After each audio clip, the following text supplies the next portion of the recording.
Yaqinroq kelib olinglar. Sizlar bilan 20 million dollarlik villani ko'rib o'tamiz.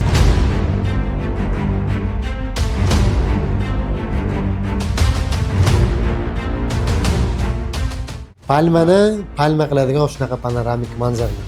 Kamoliddin o'zi bunaqa uylarni kimdan oladi o'zi?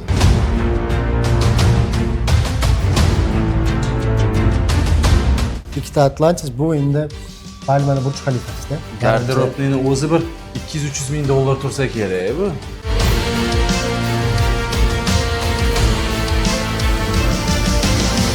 Oke, birinchi o'rinda broker backgroundini tekshirish kerak. O'zbeklarga ham sotgan uylaringiz taxminan narxlari.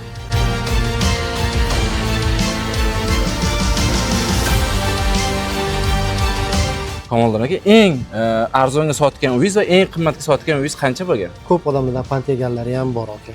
Shuning uchun ehtiyot bo'lish kerak. Endi baribir har kuni uyolmaysiz. Shunday, Kim bo'ylab bunaqa qimmat uylarni aka tekshirib olish kerak. Tekshirib olish kerak. Assalomu alaykum hurmatli yurtdoshlar. Men Sardor Jabbarov 10 yildan beri qurilish sohasida ishlab kelaman va Brigada S kompaniyasi asoschisi va rahbari bo'laman. Hozirgacha Elitni, Pyramid Tower, Nest One, Murabot Avenue kabi obyektlarda dizayn va remont ishlarini bitirib berganmiz. Agar sizga ham dizayn ishlari, remont ishlari kerak bo'lsa, pastda link bor. Ushbu link orqali ro'yxatdan o'ting. Tez orada biz siz bilan bog'lanamiz. Videomiz ma'qul bo'layotgan bo'lsa, videomizga like bosing va bizga obuna bo'ling. Biz esa davom etamiz. Yaqinroq kelib olinglar. Sizlar bilan 20 million dollarlik villani ko'rib o'tamiz. Ushbu villani remont qilganlar ham o'zbek bolalar. Hozir bu villani sotishga qo'ygan bolalar ham o'zbek bolalar. Bugungi qahramonimiz Kamoliddin juda ham aqlli va juda ham ambitsiyasi katta bo'lgan yigitlardan biri. Hozir sizlar bilan qahramonimiz bilan tanishib o'tamiz. Hurmatli yurtdoshlar, videomizga oldindan bitta like bosib qo'yinglar, chunki bu videoni tayyorlashda biz juda ham katta mehnat qildik. Ketdik, ko'rib o'tamiz. Biz hozir Dubayda Palma orolini F qanotidamiz o'rtoqlar, ketdik.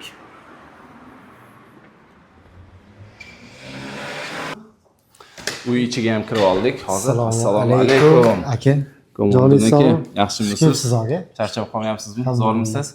Bugun biz mana shu villani yurtdoshlarimizga ko'rsatishimiz kerak. Kamoliddin aka, chunki bizni kuzatadigan ko'p yurtdoshlarimiz mana shunday uylarni yaxshi ko'rishadi va kelajakda o'zlariga masalan shunaqa uylarni olishda nimalarga e'tibor berish kerak, qanday yo'l tutish kerak, o'shalar haqida biz gaplashsak va villani ko'rsatib chiqsak.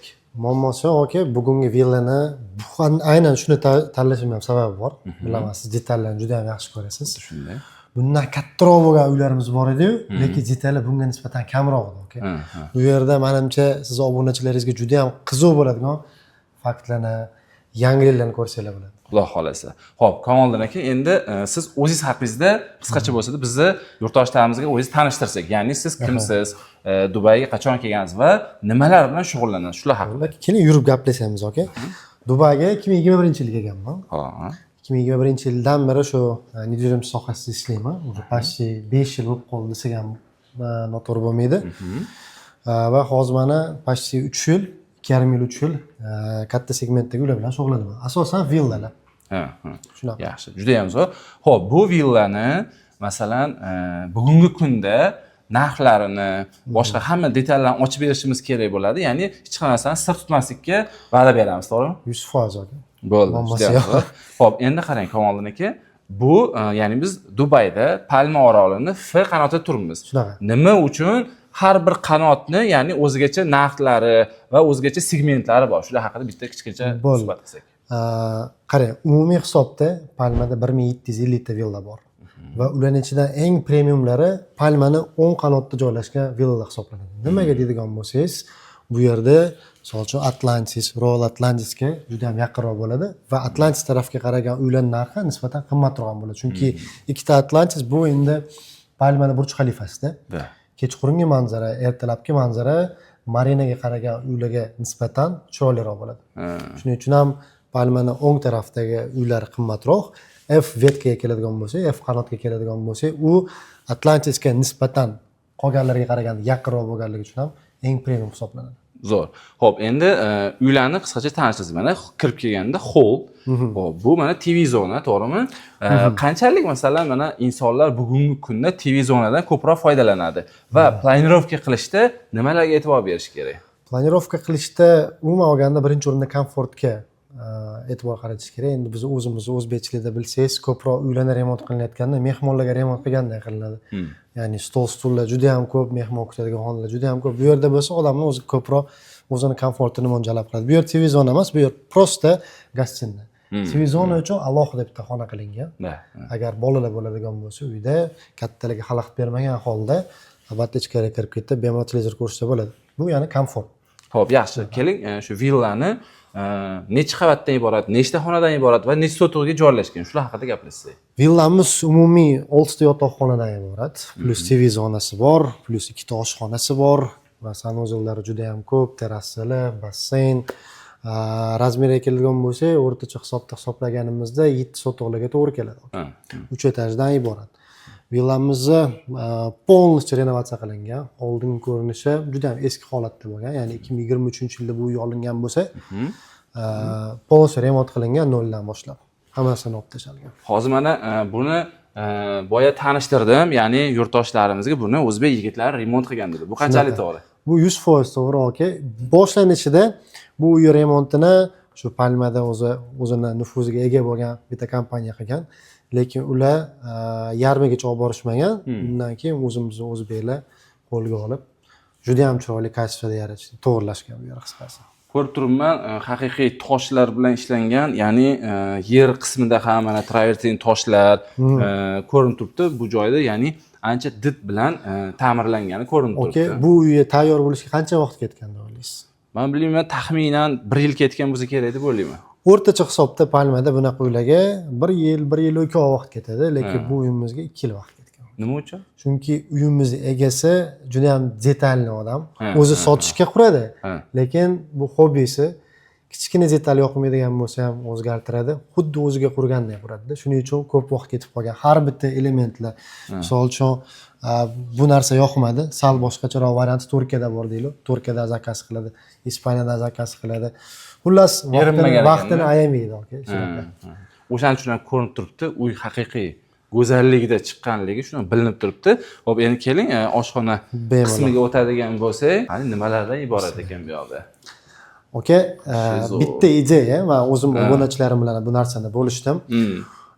Bunaqa zonalar kichkina ko'rinayotgan paytda nimadan ko'proq foydalanish kerak? Yorqin ranglardan. Birinchi o'rinda uyi kattaroq qilib ko'rsatadi. Bu narsa endi sizga qorong'u narsa emas.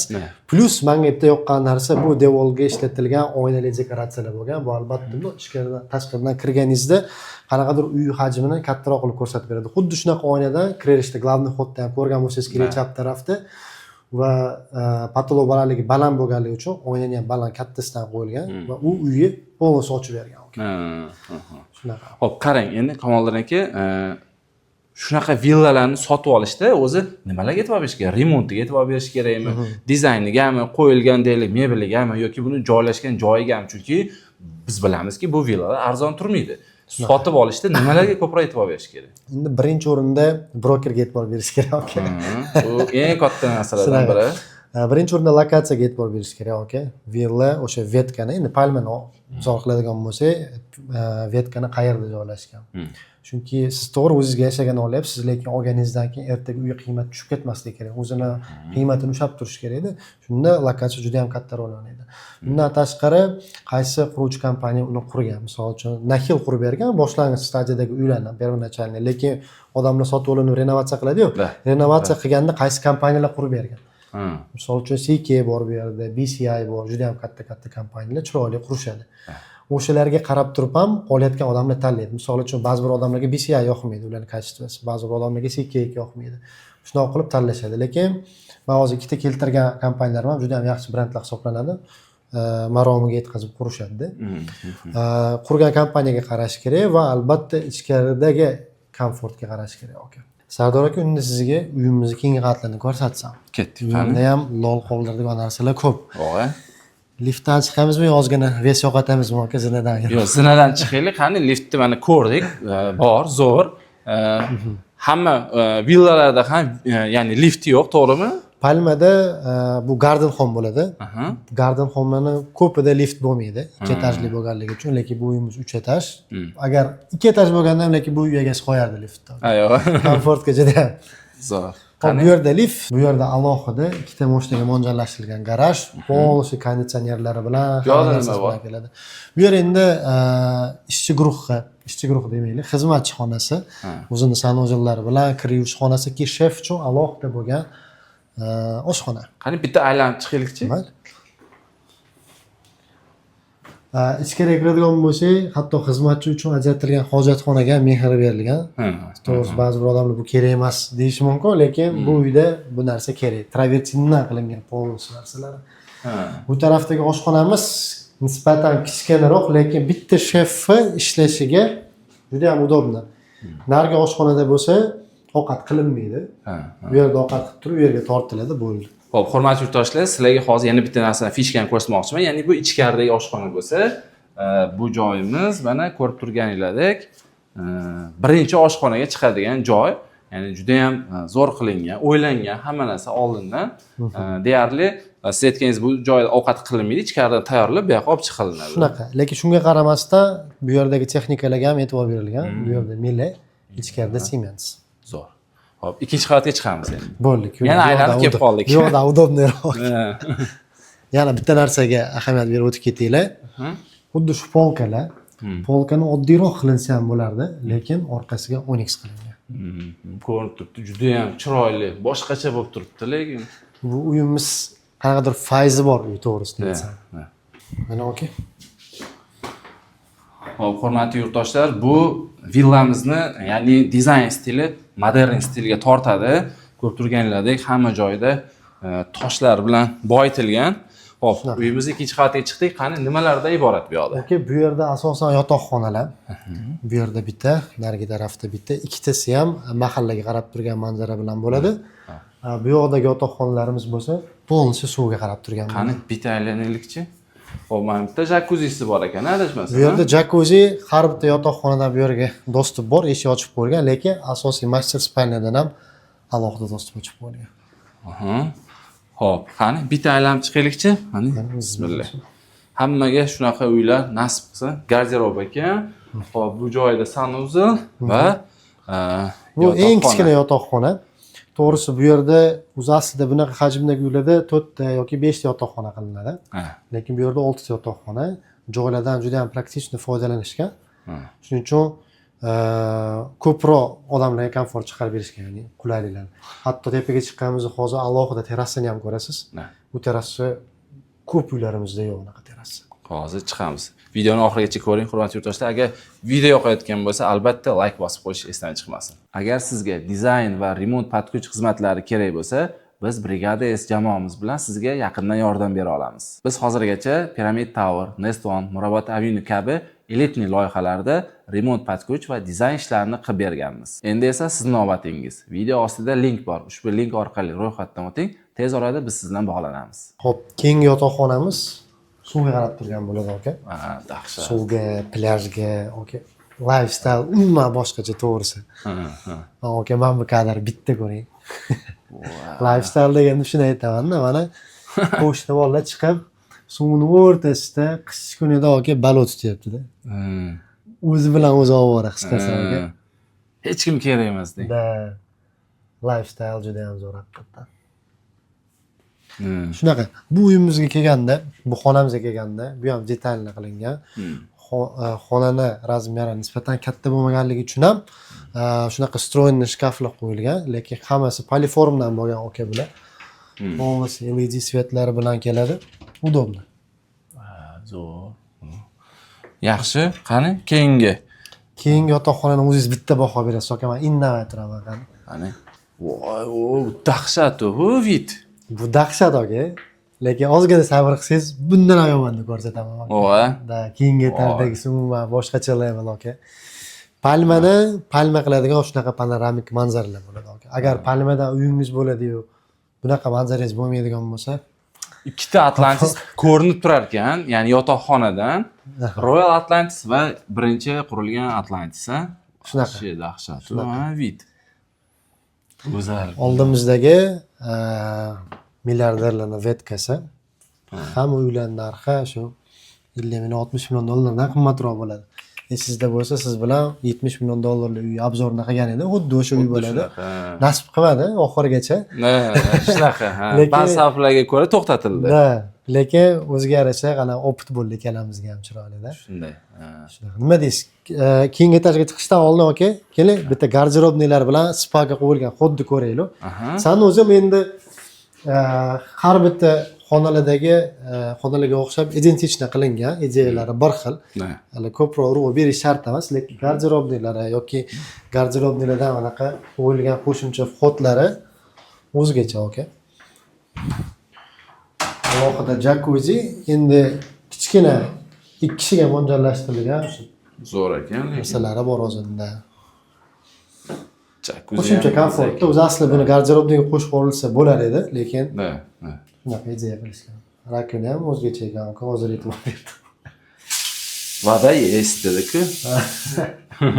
Endi qani yurtdoshlarimizni ko'p kuttirmagan holda siz dahshat deb aytgan yotoqxonaga chiqaylik. Xullas aka, 3-etaj. Polsi 3-etajda faqatgina bitta yotoqxona bor. O, Keyin undan ko'rinadigan manzaralar bitta o'zingiz baho berasiz. Sizga aytgan uyim, xonam xuddi qani. shu bo'ladi. Sal noodatiroq, garderobnidan boshlanadi xona. Dahshat, ha. Garderobning o'zi bir 200-300 ming dollar tursa kerak bu. Shunaqa aka. Menimcha biz ayollarimizga bu juda ham yoqsa kerak. Ha.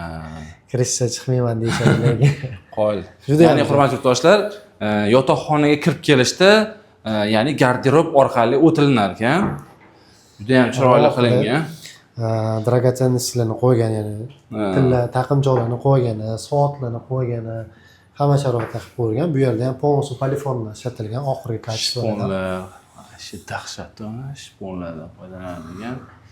Zo'r. Qani bu yoqqa o'tadigan bo'lsak, mana dahshat atmosfera. Yashasa bo'ladi deydi-ku kinoda. Yana kamerada bu narsa bilinmaydi. Uyga aromasiga nima deysiz? Vashcha o'sha kirganimdan beri hidi shunaqa yoqib turibdi o'zi ham. Buni endi afsuski kamera orqali yetkazish juda qiyin. Yetkazib bo'lmaydi albatta. Buni lekin hidi ham o'zgacha atmosfera berib turibdi. Bu uyi firmenniy aromasi bu, zakazga chiqarilgan bu ham. Har bitta bu odam qurayotgan uydan xuddi shunaqa hid keladi. Mana bu ko'rinadigan joy, mana terrasa bor ekan, juda ham katta bo'lgan terrasa. Terrasa ikki tomonda. Yotoqxonaniki alohida bor yoki bo'lmasam ana Koridorda. zinamizdan chiqqanimizda o'ng tarafda alohida bor. Yo'q, sanuzel. Xo'p, qani bitta sanuzilga ham kirib ko'ramiz. Sanuzel ham aka boshqacha. Dahshat mana. Bismillah. Aka bir ko'ringchi. Mana. Palmada odamlar nimaga uy olishini shu yerga chiqib turib bittada tushunib olsangiz bo'ladi. Dahshat u, ha? Ha, aka. Status hammasi bir joyda. Ana prikollarda vitni enasi tashab ketgani degan. Voy, men vitni. Oho. Vid, Ana senga Boshqacha. olam gul. suv boshqacha, plyaj boshqacha, o'zi shaxsiy plyaj aka. Hayot shu yerda. Yashasa bo'ladi. Yasha chidasa bo'ladi aka. Kamoldan aka o'zi bunaqa uylarni kimlar oladi o'zi? Kimlar oladi deganingizda qaysi millat vakillari oladi demoqchimisiz? Palmani zo'r tarafi bor-da aka. O'zi umuman keling, kengroq javob beraman bu savolingizga. Dubayga kelasiz, menga o'zini privatniy plyaji bor lokatsiyada villa kerak deysiz. Sizda ikkita tanlov bo'ladi. Birinchisi Bulgariya oroli, ikkinchisi Palma. Bulgariya oroli juda ham qimmat Palmaga nisbatan. Palmada faqat 1750 ta villa bor xolos, boshida aytganimdek. Shuning uchun ham bu yerda har bitta millat oladi. Xo'p, bunaqa uylarni siz sotishda qiynalmaysizmi? Nimaga? Yo'q, qiynalmayman. Kamoldan aka, eng arzonga sotgan uyingiz va eng qimmatga sotgan uyingiz qancha bo'lgan? Eng arzonga sotganim shu yangi boshlaganimda uylar bo'lsa kerak. O'sha paytda one bedroom men sotadigan lokatsiyalarda где-то 450 ming 500 ming dollarlarga to'g'ri kelardi. Eng qimmat sotganimni aytmayman-u, oxirgi sotganimni aytaman, 30 million dollarga to'g'ri keladi. Qo'y, zo'r. Xo'p, endi yana savol bor. Xo'p, mana siz brokersiz, ya'ni tajribali broker hisoblanasiz Dubay bozorida. Ya'ni nasib qilsa siz bu yil top 5 taliga kirish hozir arafasida turibsiz, shundaymi? Endi bilmadim aka. Oxirida ko'ramiz deb. Oxirida ko'ramiz. Xo'p, yaxshi. Keyingi savol, o'zbeklarga ham sotgan uylaringiz taxminan narxlari.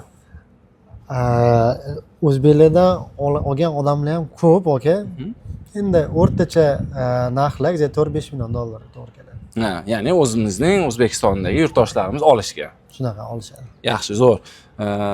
Baxshi menga yoqdi vid. Men Palmada deyarli bu 5-mi obzorimiz, lekin umumiy olib qaraganda bu hammasidan go'zalga o'xshab turibdi, chunki dahshat manzarasi bor ekan. Ya'ni yotoqxonadan chiqib hali bu joylarga stol-stullar qo'yib qo'yilsa, kofe ichib, kitob o'qib o'tiradigan juda ham zo'r joy ekan. Shunaqa aka, Palmada ikki xil oluvchilar bo'ladi. Birinchi oluvchilar Palmada bo'lgisi kelgan odamlar. Puli ko'p emas, lekin Palmada yashasam deydigan odamlar. Ya'ni shunaqa villani vetkalarni boshrog'idan olishadi, manzarasi uncha bo'lmaydi. Ikkinchi tipdagi odamlar bo'lsa, eng zo'rini xohlayman degan odamlar. Manzara cho'tki bo'lishi kerak, ichkaridagi detallar, hamma narsa eng oxiri bo'lishi kerak. Full bo'lishi kerak. Full bo'lishi kerak. Bu uyimiz ham endi o'sha fulllarni qatoriga kiradi. Balki ko'p odamlar aytishi mumkin, bu palmani, ya'ni vetkani oxirida emas, o'rtasida joylashgan, bu full emas deyish mumkin, lekin vetka F da baland joylardan, ya'ni oxirroqlardan siz bunaqa kichkina uylarni topa olmaysiz. Chunki o'rtasidan boshlab tepasi polnishi katta-katta uylar, ya'ni 10 sotixdan baland bo'lgan uylar. O'shanisi bilan ham ajralib turadi. Mana qarang, menda yana bitta savol bordi. Juda ko'p yurtdoshlarimiz Dubaydan baribir umr davomida bir marta olishi mumkin-ku, to'g'rimi uylarni? Ya'ni bunday qimmat uylarni. Xo'p, aldanib qolmaslik uchun ko'p masalan brokerlar chiqib ketdi-yu, aldab qo'yapti, ya'ni o'sha komissiyonni olish uchun har narsaga tayyor bo'lgan brokerlar ko'payib ketdi.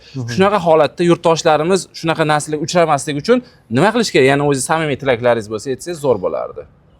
Aka, birinchi o'rinda broker backgroundini tekshirish kerak.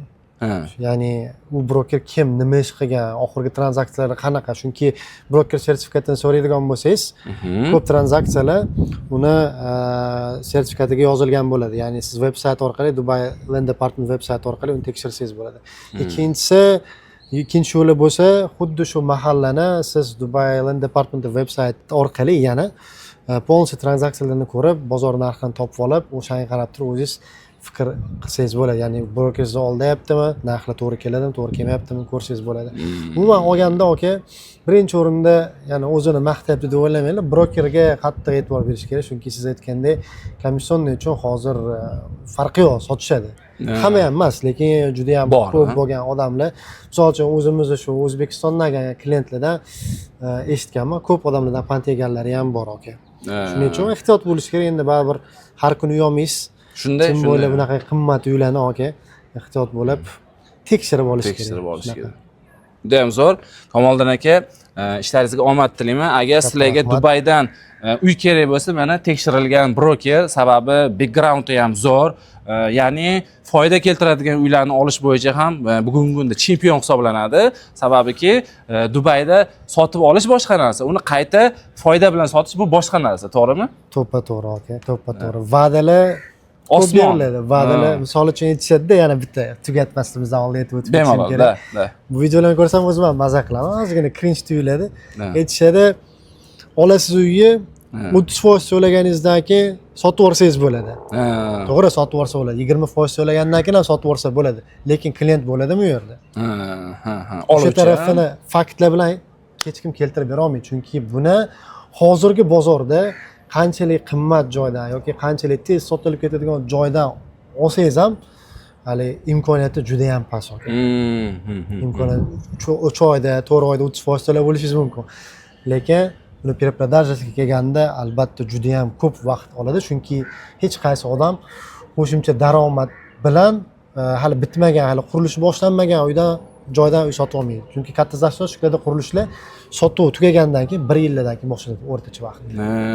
Ehtiyot bo'lish kerak. Shu narsalarga mana mutaxassis tomonidan biz ya'ni bunga javob olishga harakat qildik. Agar videomiz sizlarga foydali bo'lgan bo'lsa, like bosib qo'yishni esdan chiqarmanglar, hurmatli yurtdoshlar.